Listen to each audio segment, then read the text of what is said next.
그중 뉴욕시를 담당하게 된 윤지영이라고 합니다. 반갑습니다. 네, 먼저 좀 짧게 설명을 하려고 하는데요. 이 뉴욕시에서 진행되었던 그린 뉴딜 관련 정책은 이 플랜 NRC에서 시작됩니다. 네, 이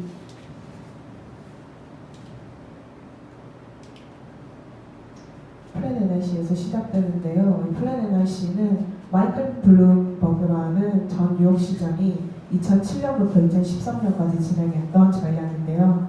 이 전략은 당시 2007년에 뉴욕시 인구가 지속적으로 성장하는 문제에 직면해 있었습니다. 그래서 이러한 문제를 바탕으로 환경과 그리고 경제 정책이 함께 통합되어 가야 한다는 그러한 대안책을 목표로 진행되었습니다.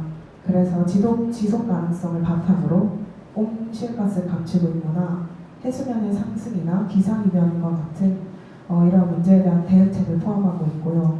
또 뉴욕시가 가지고 있는 문제 중 하나가 인프라가 굉장히 노후화된다는 건데요. 그래서 그에 대한 보수, 또 그런 개선에 대한 내용을 다뤘습니다. 그리고 특히나 저희 세 번째 발표한 게 2013년에 발표한 내용인데요. 여기서 주로 담고 있는 것이 2012년에 뉴욕시가 겪었던 허리케인 샌디 이후에 뉴욕시가 겪어야 했던 그런 고통을 발판을 삼아 회복 탄력성을 강조했습니다. 이 허리케인 샌디는 그 뉴욕시 역사상 최악의 자연재해로 꼽히는데요. 이 뉴욕시에서만 44명의 사망자를 발생하게 했고요. 또 190억 달러의 손해를 내면서 이 회복 탄력성의 중요성을 좀 더 강조하는 계기가 되었습니다. 그래서 플랜 NRC를 실행하기 위한 법안이 계속해서 발행되었었는데요. 특히 여기 보시면은 온실가스 배출량 30%까지 감소 목표를 잡아서 총 1,560만의 미토톤의 온실가스 배출을 막는다는 그런 실행 의지를 보였고요. 또 주택 제공과 자신이 살고 있는 그 지역 주변 도보 10분 내에 공원 부지 설립, 그리고 노후화된 교통시설을 확립을 내용을 담은 그런 인프라 개선 계획이 주를 이뤘습니다. 그래서 이 플랜 NRC가 가지고 있는 의의라 하면은 이게 2015년을 기준으로 온실가스 전체 2005년의 수치 중 전체 19%가량을 줄이는 성과를 보였습니다. 또한 이 플랜 NRC가 2007년에 발표한 127개의 전략 중에 대부분을 실행 완료를 시키는 그런 실행률을 보였는데요. 다만 이 플랜 NRC가 그린 뉴딜 정책이다라고 하기에는 불평등이라던가 일자리 부분에 관련해서는 그렇게 강조하고 있지 않아서 좀 미미한 모습을 보였습니다. 그래서 그 다음의 시장인 빌 데 블라시오가 2019년 4월 22일에 원 NRC 2050을 발표했는데요. 이 2050 원 NRC 같은 경우는 성장과 공정성, 그리고 지속 가능성, 회복 탄력성을 목표로 불평등을 초점으로 두고 발표한 전략인데요. 이 원 NRC가 플랜 NRC와 다른 점은 기존 플랜 NRC가 집중해 있었던 성장과 지속 가능성, 회복 탄력성에 초점을 두되 불평등과 지역적 관점, 그리고 변화의 주도성을 추가해서 강조하여서 좀 더 그린 뉴딜 정책에 가까운 그런 전략을 세웠습니다. 그래서 이 원 NRC는 총 8가지 2050년에 뉴욕시가 마주해야 하는 8가지의 주요 난제들을 목표로 삼아서 총 30개의 전략을 세우고 또 80개 이상의 그런 실행을 옮기는 방법들을 거의 수백 페이지에 넘게 담았는데요. 이 수백 페이지에 넘는 원 NRC가 만들어지기까지 뉴욕 시민들이 16,000여 명 이상이 참가를 했다고 하네요. 이거를 만드는 데까지. 그리고 이 정보를 실행하기 위해서 총 140억 달러를 예산으로 필요로 하고 있다고 합니다. 그래서 이 원 NRC가 주로 강조하고 있는 것은 지금 2050년에 뉴욕시가 마주해야 할 위기는 무엇인가? 그래서 첫 번째로 온실가스 배출량인데요.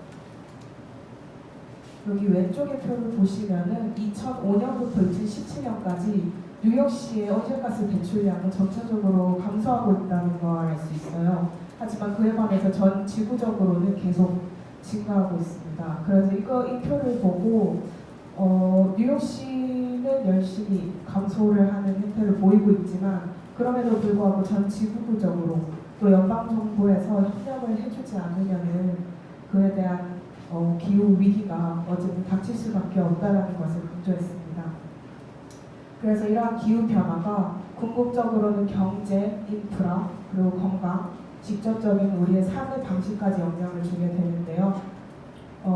그래서 만약에 그린 뉴딜을 적용하지 않는다면은 2050년에는 더 많은 폭염으로 인해서 더 많은 사람들이 사망하게 되고 또 더 많은 더 많은 에어컨으로 인해서 더 많고 더 길고 더 큰 규모의 정전 사태를 겪어야 합니다. 그리고 2050년에는 그 항구 지역 주변에 그 인근에 사는 사람들은 해수면이 높아져서 하루에 2번 이상 홍수를 겪어야 한다고 합니다. 또 뉴욕시의 특징 중 하나가 인종 간의 그 다양성이 굉장히 눈에 띄게 볼 수 있는데요. 여기 오른쪽 표를 보시면은 2010년 기준으로 히스패닉계가 29%, 아시아가 14%, 흑인이 23%, 그리고 백인이 33%로 뚜렷하게 이렇게 차이가 나는 것을 볼 수 있는데요. 또 그 다음 인구 측면에서는 2000년에서 2010년까지 지금까지 계속 인구가 증가하는 문제를 지금 뉴욕시가 안고 있어서요. 2050년 경에는 인구가 900만이 넘을 것으로 예상하고 있습니다. 네, 그 다음 불평등 분야인데요. 저기 왼쪽에 표를 보시면은 유사 빈곤율이 각 히스패닉, 아시아, 그리고 흑인, 백인 간의 그 차이가 뚜렷한 것을 볼 수 있습니다. 그 격차가 2005년부터 2016년까지 꾸준히 차이가 계속 벌어지고 있는 것을 보이는데요. 그래서 이쪽뿐만 아니라 젠더라던가 소득, 그리고 건강, 교육의 기회 같은 분야에서 꾸준히 계속 불평등한 구조를 나타내고 있습니다. 그래서 예로 들자면은 2016년 기준으로 유색인종 여성은 백인 남성의 동일한 시간 대비 57%의 임금을 받고 있고요. 또 상위 0.1%에 속하는 시민들의 수입이 하위 50%보다 4배도 많습니다. 그래서 가난 수치와 실직률이 전체적으로는 감소하다고 나와 있는데요. 하지만 여전히 이러한 그 격차가 계층별로, 인종별로 나누어지고 있습니다. 네, 그 다음 인프라인데요. 먼저 표를 보시면은 이게 뉴욕시에서 운행하는 MTA라는 지하철 정각 운영률인데요. 2012년부터 최근까지의 그 정각 운영률이 꾸준히 떨어지고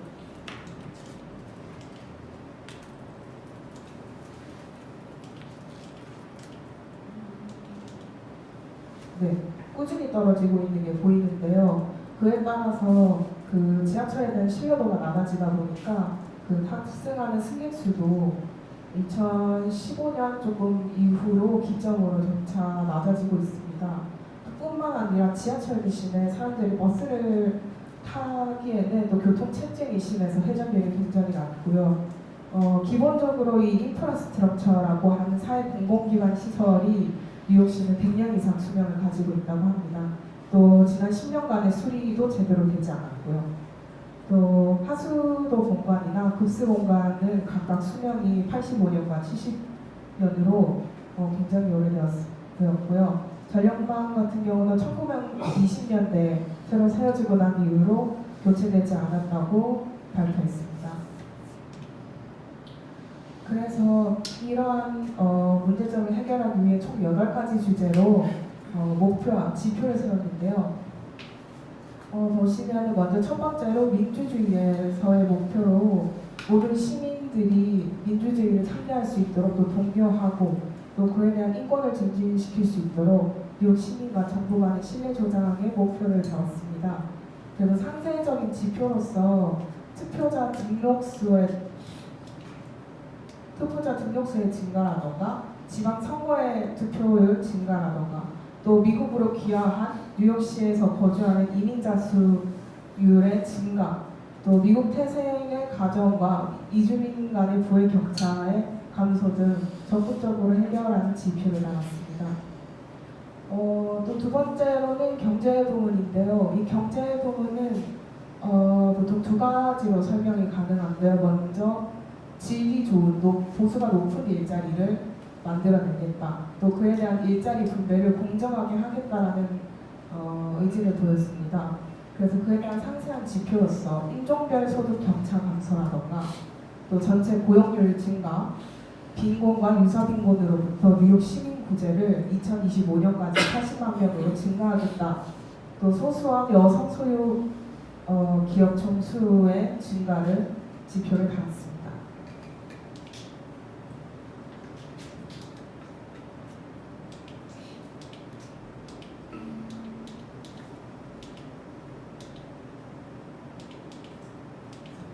여기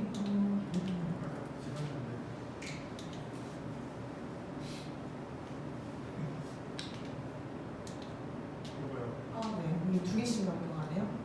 아무튼 세 번째 지역사회 부분입니다. 여기서 인프라에 대한 개선과 사람들이 좀 더 부담이 적은 주택을 보장받을 수 있도록 하는 내용을 담았는데요. 그래서 자세하게 여기 두 개 지표를 보시면 되시는데, 먼저 자신이 사는 공간에서 그 도보거리 10분 내에 공원 부지가 도달 가능할 수 있도록 증가를 깼고요. 또 주택의 보존 및 증가, 또 이러한 내용을 담았습니다.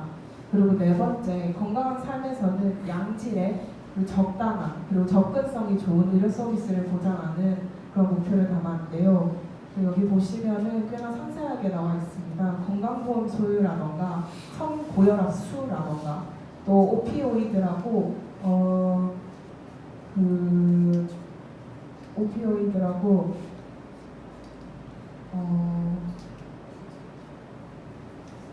오피오이드가 병원에서 처방받는 이 마약성 진통제인데, 그거에 대한 반환보험금으로 많은 사람들이 사망하는 게 미국에서의 큰 문제거든요. 그래서 거기에 의해서의 수혜 감소, 이 내용을 담았습니다.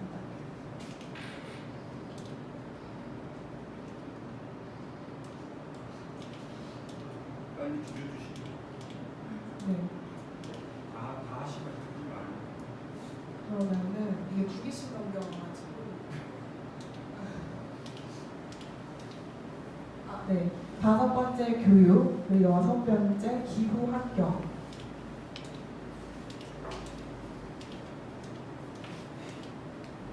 네, 그리고 일곱 번째 이동성 교통 인프라 같은 분야.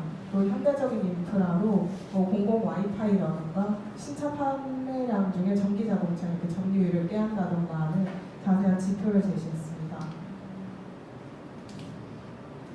그래서 2020년부터 2029년까지의 10년간 주요 전략 예산안으로 총 여기 보시면 인프라와 환경 같은 분야로 다 나뉘어져 있는데요. 그중 17%가 환경보호 예산으로 배정되었습니다.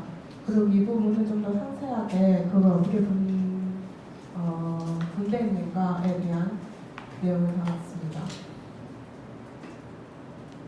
네, 여기까지 하겠습니다.